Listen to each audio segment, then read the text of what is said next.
There is a kind of loneliness that can arrive without an empty house. A man can have co-workers who know his name, a family who depends on him, hundreds of contacts in his phone, and people asking him for favors every week. And still, one night, he can sit in his car outside his own home for 10 extra minutes because he has nowhere he wants to go and no one he knows how to talk to. For many men over 40, loneliness does not announce itself as loneliness. It sounds more like, "I'm just tired. I don't feel like going. Everyone is busy. I'm fine." Until one day, being alone stops feeling like a temporary moment and starts feeling like the shape of your life. If you are a man somewhere in your 40s, 50s, or beyond, and you have noticed your world becoming quieter, this experience may be more common than you realize. Not because every man goes through the same thing, and not because reaching a certain age automatically makes you lonely, but middle age can quietly remove some of the structures that once made connection almost effortless.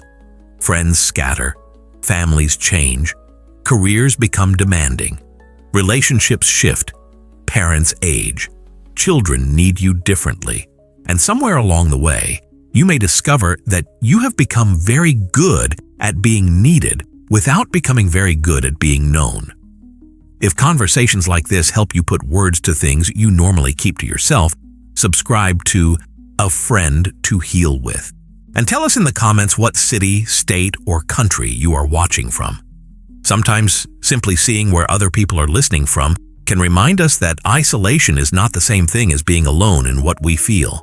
Because to understand why loneliness can become so powerful after 40, we first have to notice how quietly it enters. Consider a man named Eric. He is 47. His life looks reasonably full from the outside. He has been with the same company for years. He talks to people throughout the day. He has a daughter in college and a son finishing high school. He gets along well enough with his neighbors. He occasionally texts a few old friends. Nothing dramatic has happened. But one Saturday afternoon, Eric realizes something. If he stopped initiating conversations, he is not sure who would call him just to see how he was doing. Not because they needed help moving something. Not because there was a family problem. Not because someone had a question about work. Just to talk. That realization bothers him more than he expects. 20 years earlier, friendships seemed to happen automatically. Someone would stop by. A group would meet after work. There were birthdays, weddings, weekend plans, children's activities, neighborhood gatherings. Connection was built into the architecture of life. Then the architecture changed. People moved. Marriages changed friendships. Parenting consumed weekends. Careers became more demanding. Some friendships faded without conflict because neither person had enough energy to maintain them. And many men do not immediately replace those connections. Instead, they become increasingly functional. Work, errands, responsibilities, home, sleep, repeat. You may still interact with people every day while having fewer places where you can speak without performing a role. At work, you are the employee or manager. At home, you may be the husband, father, provider, problem solver, or dependable one. With aging parents, you become the responsible son. But where do you go when you simply want to be a person who does not have an answer? This is one reason loneliness can be difficult to recognize in middle age. Your calendar may still be full while your emotional life becomes surprisingly empty. You may start declining invitations because staying home feels easier. You tell yourself you prefer peace now, and sometimes you genuinely do, but there is an important difference between solitude that restores you and isolation that slowly makes your world smaller. So ask yourself something simple. When you want to talk about something that genuinely worries you, who comes to mind? And if the answer takes longer than you expected, the next question becomes even more important. How did so many men reach adulthood without realizing how fragile their emotional connections had become? Many men were taught something about adulthood long before anyone explicitly said it. Handle it. Solve it. Do not make your problems somebody else's problem. The lesson may have come from a father who rarely discussed his feelings. It may have come from teammates, co-workers, family expectations, or years of being praised for staying calm under pressure. And there is nothing inherently wrong with being capable. Independence can be valuable. Self-control can protect relationships. Learning to tolerate discomfort is part of maturity. The difficulty comes when strength slowly becomes emotional self-containment. A man learns how to manage stress without mentioning it, then disappointment without mentioning it, then grief, then fear, then uncertainty. After enough years, people may know what he does, what team he supports, what kind of car he drives, what annoys him, and what jokes make him laugh. But they may know very little about what frightens him. That distinction matters because emotional closeness usually requires some degree of being known, not dramatically exposed, not constantly talking about feelings, known. Imagine someone asking, "How are things?" For many men, the automatic answer is already waiting. Good. Even when their marriage feels distant, even when their career no longer feels meaningful, even when they are worried about money, even when they are frightened by their father's declining health, even when they wake up at 3 a.m. wondering whether the best years of their life have already happened, the answer remains good. Over time, that response can become more than politeness. It can become protection. If you do not show disappointment, nobody can dismiss it. If you do not admit you are struggling, nobody can see you as incapable. If you do not ask for connection, nobody can reject you. These strategies may have helped someone survive difficult environments earlier in life, but protection has a cost when it becomes permanent. You can become so practiced at appearing self-sufficient that other people start believing you need nothing. Then they stop asking, and eventually you may start believing it too. But there is an even more subtle pattern that can deepen loneliness. Sometimes the very behaviors a man uses to protect himself from rejection make genuine connection less likely. Loneliness often creates behaviors that accidentally reinforce loneliness.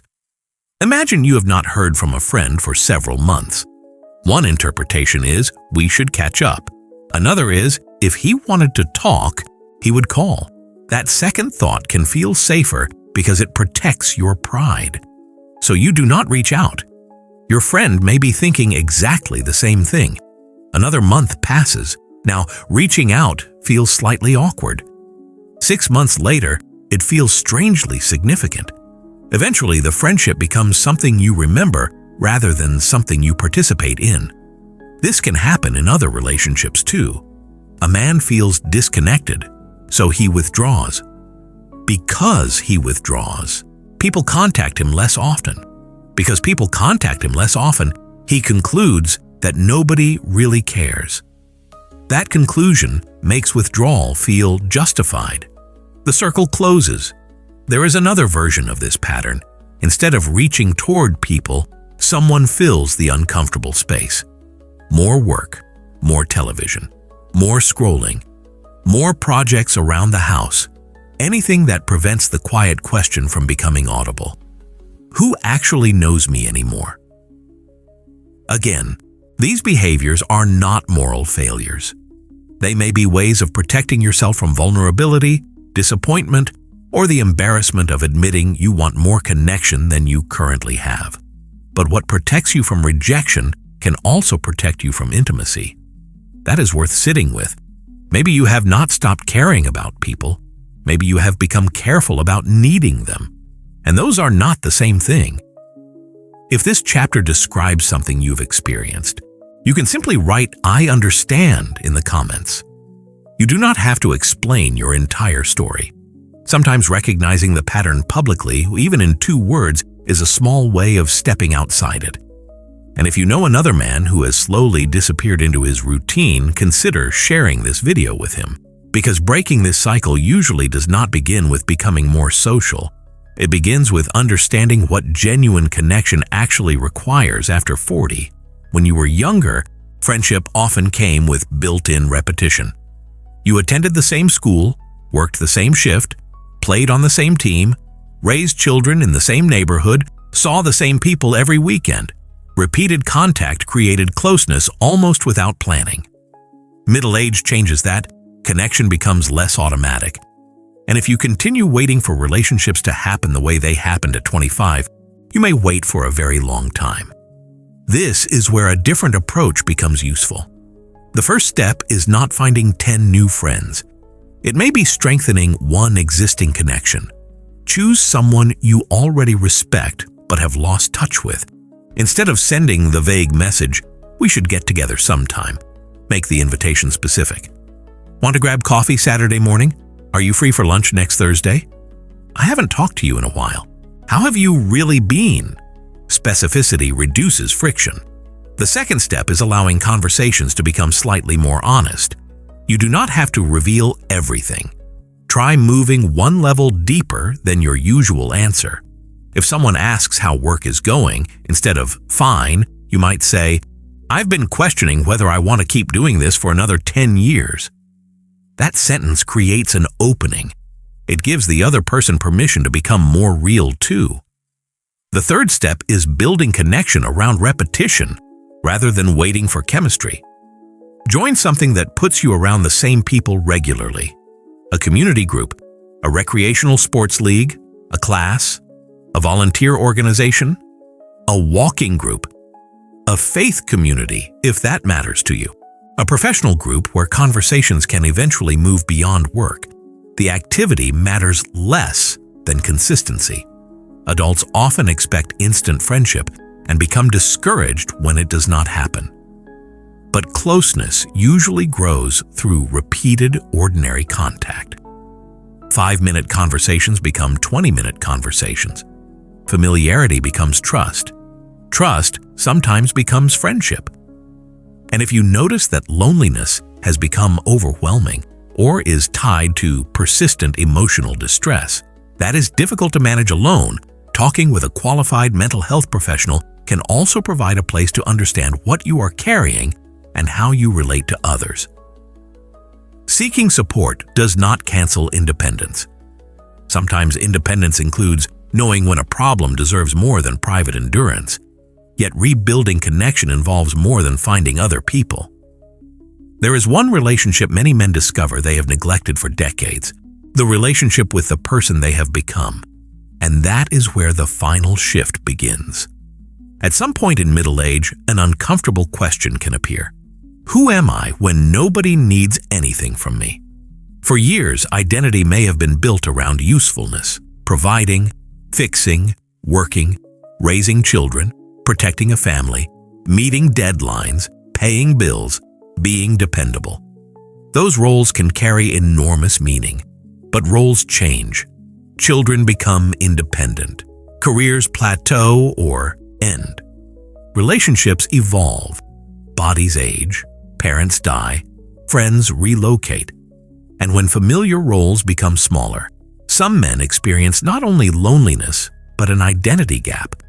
There is more empty space than there used to be. And empty space can feel frightening when your sense of worth has depended on being useful.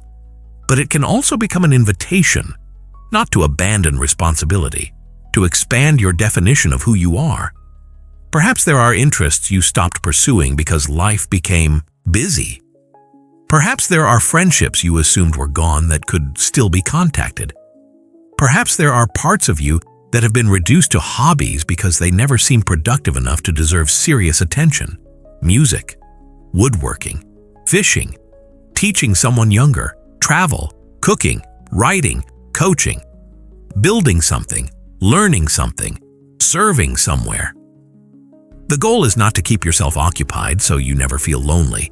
The goal is to build a life in which connection has more than one doorway. A man who only receives connection through work becomes vulnerable when work changes. A man whose entire emotional world exists inside one romantic relationship may feel lost when that relationship struggles. A fuller life contains different forms of belonging. Friendship, family, purpose, community, shared interests, and perhaps most importantly, relationships where you are valued not only for what you provide, but for who you are. Start smaller than your pride thinks you should. Send one message. Accept one invitation you would normally decline. Stay 20 minutes longer instead of leaving immediately. Tell one trusted person something more truthful than "I'm fine." Return somewhere often enough for strangers to become familiar faces. If you want, tell us in the comments one connection you would like to rebuild. You can write friendship, family, community, or simply myself. Someone reading your comment may realize he has been missing the same thing.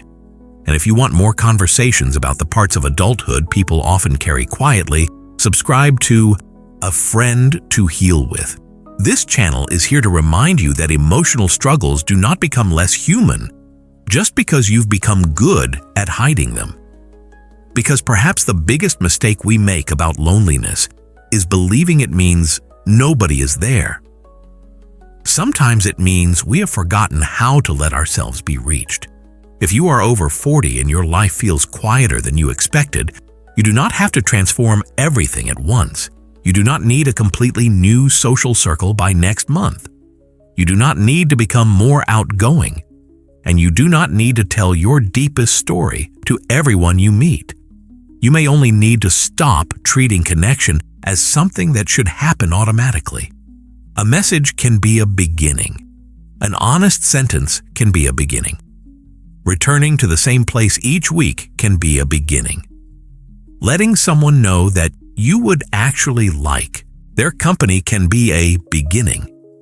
For years, you may have learned that being a strong man meant carrying your own weight, but adulthood can teach a more complicated version of strength. You can carry responsibility and still need friendship. You can be capable and still want to be understood. You can enjoy solitude and still admit that some nights feel too quiet. And you can have spent years drifting away from people without deciding that the rest of your life must be lived at that distance. Connection rarely returns through one dramatic moment. More often, it returns through small acts of courage repeated long enough for another person to recognize that the door is open. Take care of yourself, and when you can, leave that door open a little wider.